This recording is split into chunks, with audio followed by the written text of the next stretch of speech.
কোরআন নূতন নয়, পুরাতন নয়, কোরআন চিরন্তন। কোরআনের আওয়াজ, কোরআনের দাওয়াত, কোরআনের আবেদন চিরন্তন, এটার কোনো পরিবর্তন হবে না।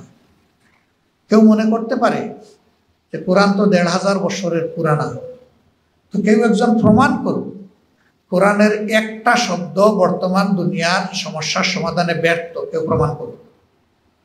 এটা কেউ পারবে না, কারণ এই চ্যালেঞ্জ আমি দিচ্ছি না, এই চ্যালেঞ্জ তো আল্লাহ তাআলাই দিয়েছেন। যালিকাল কিতাবু লা রাইবা ফীহ। এটা এমন কিতাব যার মাঝে কোনো সংশয়, সন্দেহ, ঘাটতি, ত্রুটি কিছুই নেই, সব কিছু থেকে মুক্ত। আল্লাহু আকবার। এটাকে চ্যালেঞ্জ করার সাধ্য কোন মাখলুকের? স্বয়ং খালিক যে চ্যালেঞ্জ দিয়েছেন, কোনো মাখলুকের দুঃসাহস হবে না সেই চ্যালেঞ্জ কবুল করা, এবং এটা পারেনি। বরঞ্চ কোরআনের দুষ্ত্রুটি ধরতে এসে অনেকেই আল্লাহর মেহেরবানি হেদায়েত পেয়েছে, আল্লাহ তার দিল খুলে দিয়েছে। সম্মানিত ভাইয়েরা, বাংলাদেশ জামাত ইসলামী আল্লাহর কাছে ওয়াদাবদ্ধ, আসমান জমিনের মালিকের কাছে ওয়াদাবদ্ধ যে আল্লাহ তাআলা যতক্ষণ আমাদেরকে সুস্থ হালতে বিবেক সম্পন্ন প্রাণী হিসাবে রাখবেন, ততক্ষণ পর্যন্ত আল্লাহর পথে, আল্লাহর দিনকে মানার এবং মানানোর এই সংগ্রাম, এই যুদ্ধ, এই লড়াই ইনশাআল্লাহ অব্যাহত থাকবে। আমরা কেউ অমর নই, দুনিয়া ছেড়ে চলে যাব, কিন্তু আমরা যেন ভবিষ্যৎ যারা এই দুনিয়া আসবে মুমিন মুসলমান, তাদের হাতে একটা পবিত্র আমানত জীবন্ত অবস্থায় রেখে যেতে পারি। আল্লাহ যেন সেই তৌফিক আমাদেরকে দান। এখন দুনিয়ার লড়াই হয় দুই ধরনের, একটা গতানুগতিক অস্ত্রের লড়াই, আর একটা বুদ্ধিভিত্তিক লড়াই। বুদ্ধিভিত্তিক লড়াইয়ের একটা ধাপ হচ্ছে বুটের মাধ্যমে লড়াই, কিন্তু এটা আমরা নির্দিষ্ট করে বলতে পারবো না যে বুটের মাধ্যমে লড়াইয়ের মাধ্যমেই ইসলাম কায়েম হবে নাকি আল্লাহ অন্য কোনো পন্থায় দেবেন। বাট রাসূল করিম সাল্লাল্লাহু আলাইহি ওয়াসাল্লামের উসুল হচ্ছে, সামনে যখন দুইটা জিনিস পথ চলার জন্য থাকবে, দুইটা বাহন অথবা দুইটা রাস্তা, তিনি বলছেন যে আমি অধিকতর সহজ যেটা সেটা কবুল করব। একটা হচ্ছে রক্তপাতের মাধ্যমে, আরেকটা হচ্ছে ব্যালটের মাধ্যমে। এখন আমরা বুলেটের মাধ্যমেও যেতে পারি, ব্যালটের মাধ্যমে যেতে পারি, কিন্তু দুই রাস্তা যখন খোলা থাকবে তখন আল্লাহ রসুল সাল্লাল্লাহু আলাইহি ওয়াসাল্লামের উসুল অনুযায়ী আপনাকে যেতে হবে ব্যালটের মাধ্যমে। এই জায়গায় আবার অনেকে একটু কনফিউজড হন, দ্বিধাগ্রস্ত হন যে ইসলামে গণতন্ত্র হালাল কিনা। ইসলামে সেই গণতন্ত্র হালাল যেই গণতন্ত্র আল্লাহর বিধান কায়েমের জন্য, আল্লাহর বিধান বদলানোর জন্য নয়, ওইটা হালাল।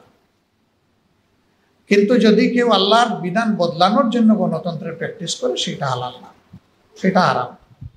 এমনকি যুদ্ধ করলো কিন্তু ইসলামকে নির্মূল করার জন্য করলো, ওইটাও হারাম। তাহলে সবকিছু হতে হবে লিওয়াজহিল্লাহ, আল্লাহর জন্য, আল্লাহর পথে, আল্লাহর ইচ্ছাকে বাস্তবায়ন করার জন্য। আমরা এটাকে যদি যুদ্ধ হিসাবে নেই, তাহলে সৈনিক হিসাবেই আমাদের নিজেকে তৈরি করতে হবে। প্রয়োজন হবে আমাদের যুবকদেরকে, তরুণদেরকে জাগিয়ে তোলা। আমি খুবই আশাবাদী যে যুবকরা ফেসিবাদের অক্টোপাস থেকে এই জাতিকে মুক্ত করার জন্য বুক চিতিয়ে লড়াই করেছে, ওই সময়টা অনেকেই কিন্তু নারায়ে তাকবীর আল্লাহু আকবার স্লোগান দিয়েছে, ইনকিলাব জিন্দাবাদ, এটা কিন্তু বুঝে শুনেই তখন বলেছে। পরবর্তী পর্যায়ে কিছু দাপ্পা বাপ মতলব বাস এটাকে হয়তো বা অন্যদিকে নেওয়ার চেষ্টা করেছে, কিন্তু ময়দানে কিন্তু ওইটাই তখন স্লোগান ছিল। এই যুবকদের, যুবতীদের অন্তরে ইমানের কিছু হলেও নূর আছে, এটাকে জাগায় তুলতে হবে। আমরা তো কার্যত তাদের জন্য লড়াই করছি।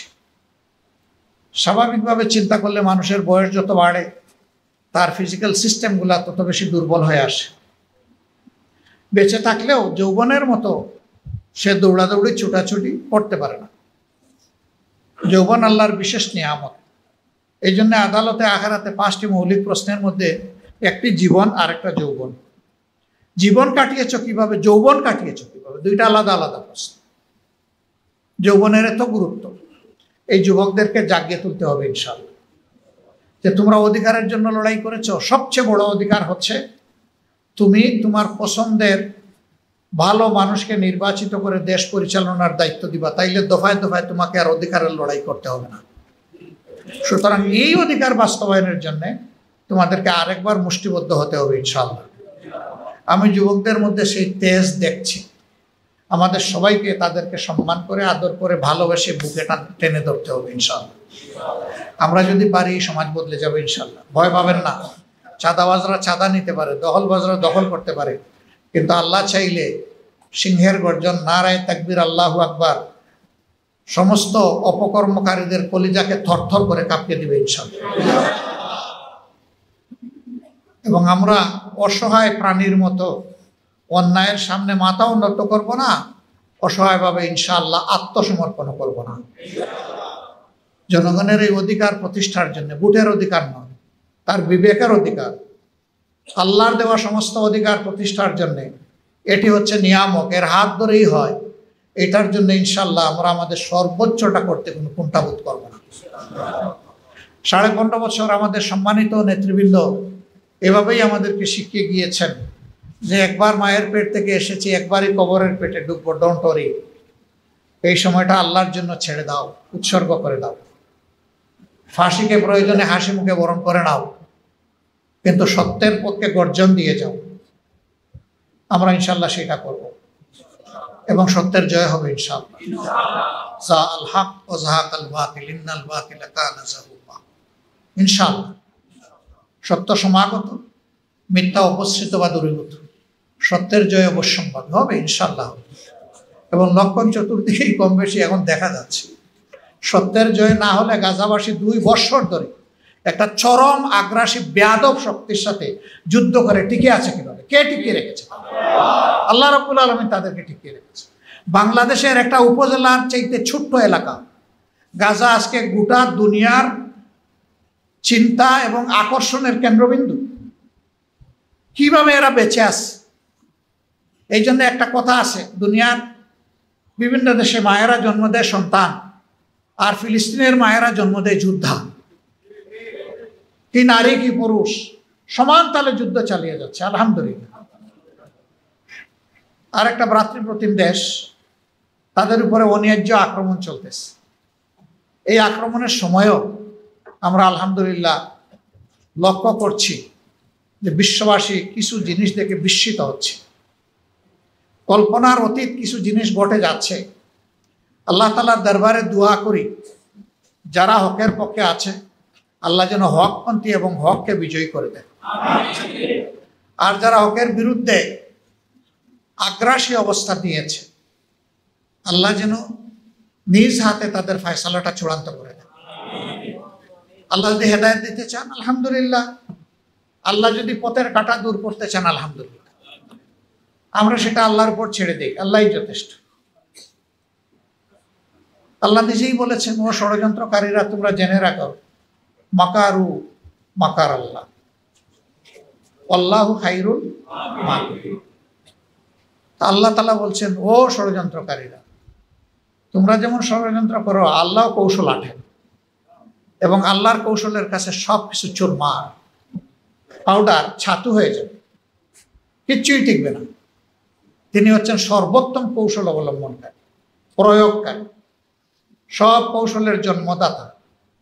তার হিকমার একটা ফুটা গোটা বিশ্বের সমস্ত সৃষ্টি, শুধু মানুষ না, সবাই পেয়েছে, আর বাকি সব তার হাতে রয়ে গেছে মহাসমুদ্র। সেটা আল্লাহ যার উপর প্রয়োগ করেন তার আর কোনো জায়গা থাকে না। বাংলাদেশ বদলাবে ইনশাআল্লাহ। আল্লাহর জন্য আমাদেরকে কমিটেড হয়ে যেতে হবে, কোনো ব্যক্তিকে নেতা বানানোর জন্য নয়। জামাতে ইসলামী কিছু বাস্তব কমিটমেন্ট নিয়ে জনগণের সামনে আসবে। আশা করছি জনগণ এটাকে অভিনন্দন জানাবে ইনশাআল্লাহ। বড় কমিটমেন্ট, যে ধৈর্য আমাদের সহকর্মীরা দেখিয়েছেন 5 আগস্টের পর থেকে, যে দায়িত্ববোধের পরিচয় দিয়েছেন, এটি একটা নিদর্শন। এই সময় অনেক কিছু হয়ে যাওয়ার আশঙ্কা ছিল, আলহামদুলিল্লাহ আল্লাহর দেওয়া ধৈর্যের এই নিয়ামতের কারণে কিছুই হয়। আল্লাহ হেফাজত করেছেন এই জাতি ইনশাআল্লাহ। যেই সংগঠনকে তারা বলেছিল যে শেষ, এমনকি নিষিদ্ধও করেছিল, সেই সংগঠনকে আজকে আল্লাহ এই পর্যায়ে এনেছেন দিল বলে। ইনশাআল্লাহ তাআলা আজিম এই সংগঠনকে জাতির খেদমতের জন্য আল্লাহ কবুল করবেন ইনশাআল্লাহ। আসুন আমরা সবাই নিজেকে আল্লাহর কাছে পুরোপুরি শপথ করে দেই, যেভাবে শপথের শেষ অংশে এসে বলেছি, ইন্না সলাতি ওয়া নুসুকি ওয়া মাহইয়ায়া ওয়া মামাতি লিল্লাহি রাব্বিল আলামিন।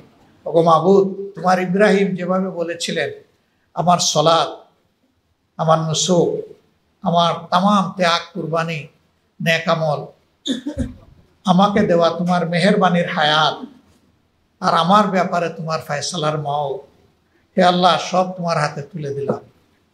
শুধু এখন এইটুকুর আমানত বহাল রাখার এবং হেফাজত করার তৌফিক দান আল্লাহ আমাকে এবং আমাদেরকে এই তৌফিক দান করুন। ইনশাআল্লাহ বাংলাদেশ বদলাবে, তার আগে ইনশাআল্লাহ আমরা বদলে যাব। আল্লাহ আমাদেরকে তৌফিক দান করুন। আসসালামু আলাইকুম ওয়া রাহমাতুল্লাহ।